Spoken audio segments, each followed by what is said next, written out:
That's all there is to it. And then take a very good look at the picture. The Admiral Big Ten picture is famous for its clarity and power, and you'll know why when you see it. Your Admiral dealer will be happy to explain everything you want to know about these great sets, so stop in to see him soon. See the Admiral Big Ten Portable, the 14, and the new 17, in a wide range of beautiful solid and two-tone color combinations.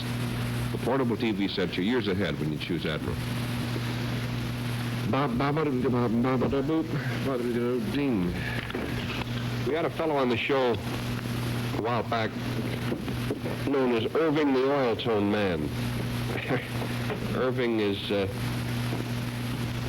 at one and the same time a very nice and honest fellow, and at the same time a kind of a professional sneak, because he showed us how to, there we are, he showed us how to turn a print, you know, just a magazine-type picture, into an oil painting by rubbing it with, we never did find out what. It was Irving's secret gook, and it made it look just like an oil painting.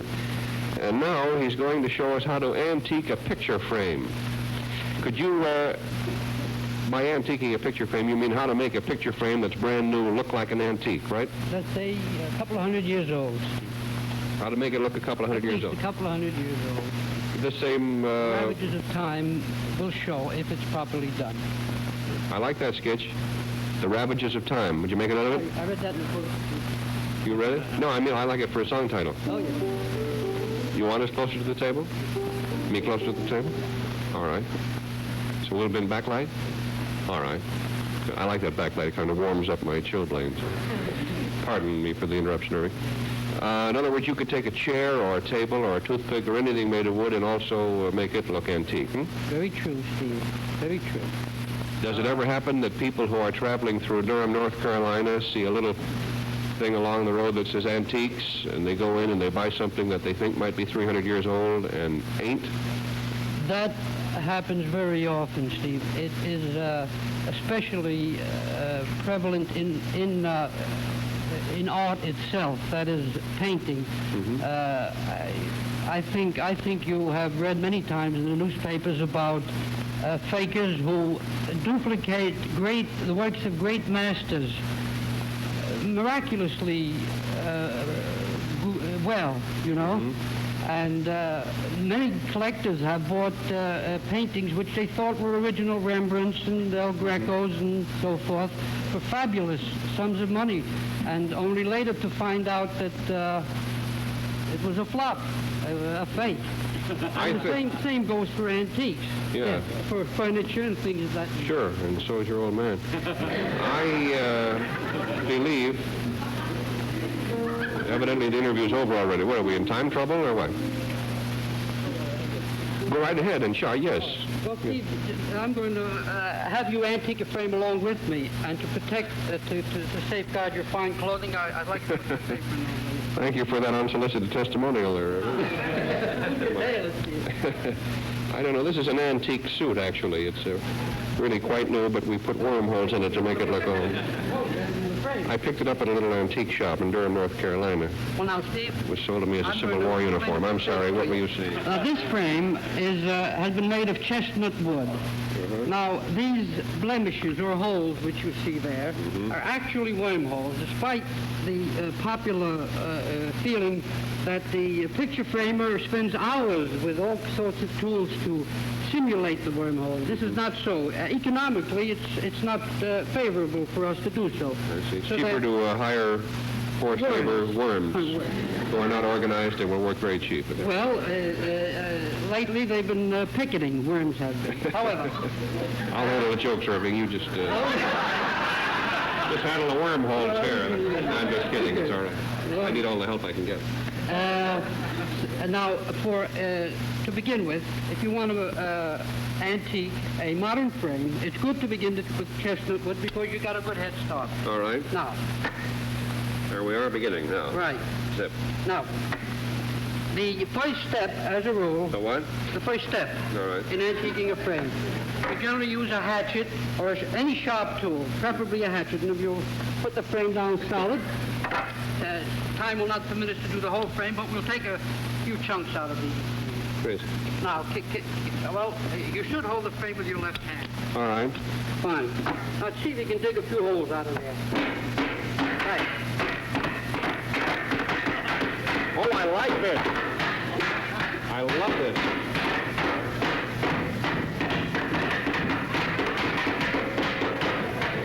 Good. Very good. Very good. Now, at this point, it is wise to take a sharp nail or a chisel and score. Score it. That's right. All right. That's step number 2. Step number 3, Uh-huh. fold the chain in half, Step number 3. like so, and we make indentations, I quote, in the wood with this heavy chain. This is used for beating the customer when he comes in. Do you hit the wood with this, do you? That's right, but don't, watch for the kickback, so don't hurt your fingers. All right. Let's hit the frame now. You hit your frame and See what I mean? Yeah. Bite chunks out. I see what you mean. That's I it. have antique fingers here. Oh, yeah, that beats the heck out of it there. I can see that. Yeah. Now, Steve, brush number 1, white paint. This brush number 1? That's brush number 1. That's white paint, I can tell White that. paint. And we smear. We what? We smear the paint. Well, that's swell.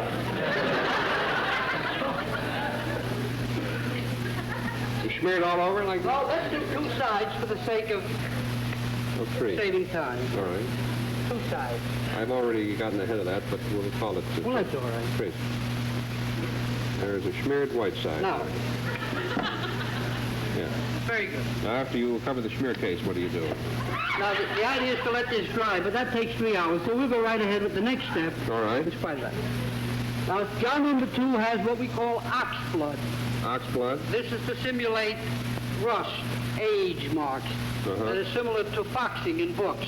These yellow stains that you see on the pages of old books. Boxing, is that what that's Well, that's what called? we call it, foxing. I see. Well, this is similar to that. Now, dip right in. See? Uh-huh. Now, don't use the full amount of paint, but dab it on the newspaper. Get most of it off. Yeah. And the trick is to dance lightly over the I think I wrote something in Japanese here. Dab it on the frame. Yeah, but very lightly so that the Dab it on the rust frame. appears just here and there. Here and Here there. and there. Dab it on the frame. That's right. Here and there. Hey, we're dabbing it on the frame. Here and there. And we're going to give the customer an awful scare. Anything said, getting his money's worth. He'll define the ugliest frame on earth. Well, we dabbed it on the frame. Very good. Step number 3. All right. Yeah, step number 3. Step number 3. All right. We use the green to show a little bit of mold here and there. Little green mold. Kind of mold that you see on the bark of a tree. Uh-huh. Green patches. You do the same thing here. Dip your brush and get most of it off on the newspaper. All right. And then later. Brush actually should be almost dry. Almost dry. Uh-huh. See? Yeah. Now we use much less of the green than we do of the ox blood. Uh-huh. All right. And we dab lightly, just here and there. Here and there. Just lay a little penicillin in there. Is that the idea? Uh-huh. It's very pretty. Yeah. Merry Christmas, Irving. I might hire you over at my picture store. Now, Brush number step number 4. 4, we gild. Gild? Right. Something old, gold. Here. Would you mix that gold a bit for a moment, Steve? Yes, sir. Would you mix that gold a bit? Would you stir up all of it? And now we do the same thing. Would you mix that gold a bit? Say, Irving, I'll tell you how to antique your grandfather. Take brush number 5 and dip it into a bottle of this beer, because this is what to look for when buying beer for your personal pleasure. Here's what you'll find when you buy Miller High Life, the champagne of bottled beer. First of all, look for and find Irving the Oil-Toned Man and ask him to tell you about the clear, clean brilliance, the kind of clarity and brilliance which is so apparent in those distinctive crystal clear Miller High Life bottles. Secondly, look for and find clear, clean taste and a 9-foot head there. Which mic are we working in, if any? A taste which rests slightly on your thirst. A taste which brings you deep down. This is a swell evening. Brings you deep down satisfying refreshment. Yes, clear, clean brilliance, clear, clean taste. These are what you'll find in every bottle and can of Miller High Life, the genuine Milwaukee beer with the 100-year reputation for outstanding quality and true beer goodness. So try Miller High Life yourself. Sip it slowly, smoothly, enjoy it to the utmost right in your mouth. And you'll agree with me when I say that I'm glad they still brew beer like that. Miller High Life. How much time have we, gentlemen? How much time have we? 6 minutes? All right, fine. We'll wind up here in just a moment. Would you like to continue with the antiquing? How many steps remain, Irving? One step. And that is what? And that is the guilting. This is the final beautiful touch. Let's gill just a bit to give them the idea. Well, here. See? Again, very lightly. There. Just skip the surface gently. There we go again. Skip the surface gently, all around the edge. Oh, I gave a bad word there in the rhyme book. Skip the surface.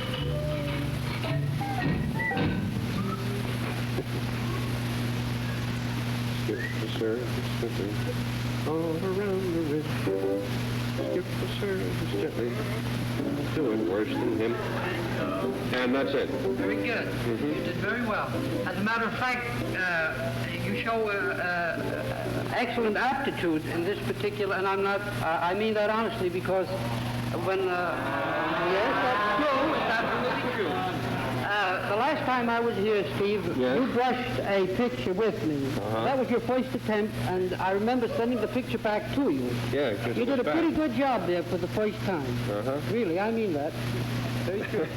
Well, Irving, I'd like to give you a nice frame handshake. And thank you very much. This is an antique handshake which I've been saving for you for a long time, and we're hanging this very handshake on the wall of the Metropolitan Museum. Saloon next door because it's very nice having you here, and we're stuck with the paint here. But thanks a lot, Irving. And where's your shop now? I have a new shop now. I moved to 1145 6th Avenue, corner 45th Street. It's known as the Oil Tone Art Gallery. The Oil Tone Art Gallery. Thank you so much, Irving, and nice May I say one thing, Steve? I took a very beautiful picture for you there. You did a picture Hot for Jazz me? by Mervyn Jules. It's a Dixieland. Oh, well, thank you. Thank you very much, Steve. Hot jazz. The one in the center is for you. Isn't... Oh, I'm sorry. Oh, that's Don't laugh. I know where she by plays. Adams Melcher. She's very good. Well, I'll tell you what, I have to go over here, Irving, but somebody will bring that to me in a moment. They're a little bit panicky over here because I'm not there and I was supposed to be an hour ago. But it was very nice of you to do that, and I want to thank you very much, Irving.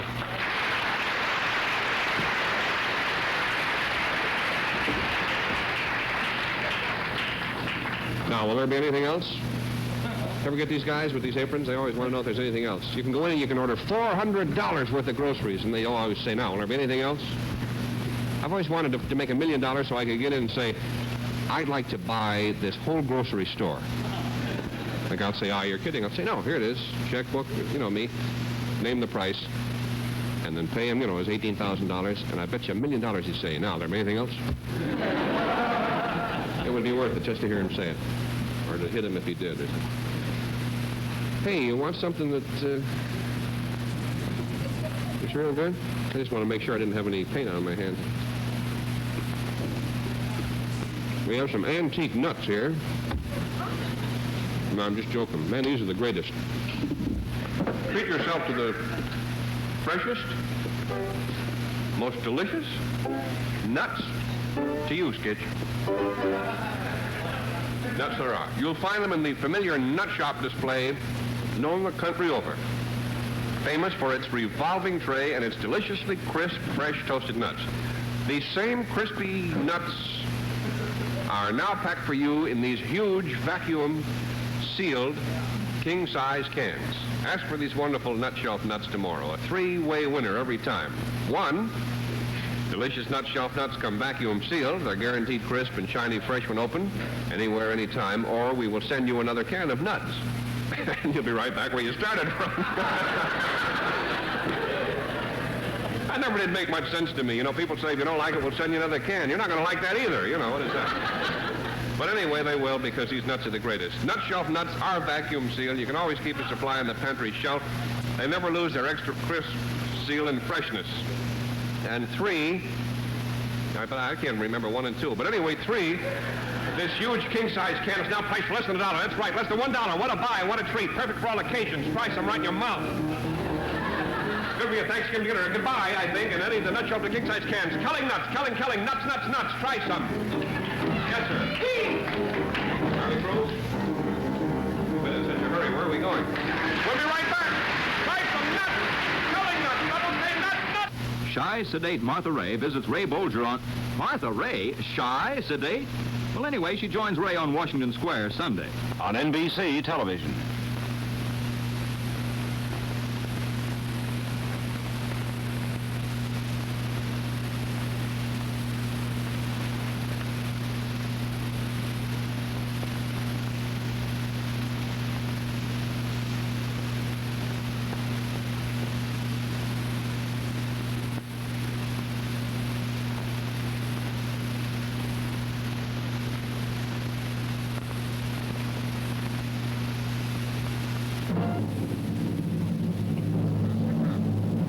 The National Broadcasting Company presents Tonight, starring Steve Allen, with Steve Lawrence, Sketch Henderson, and Gene Rayburn. Tonight's guests, Aaron O'Brien, Escudero and Ramones, and Don Adams. And now here he is, the star of tonight, Steve Allen.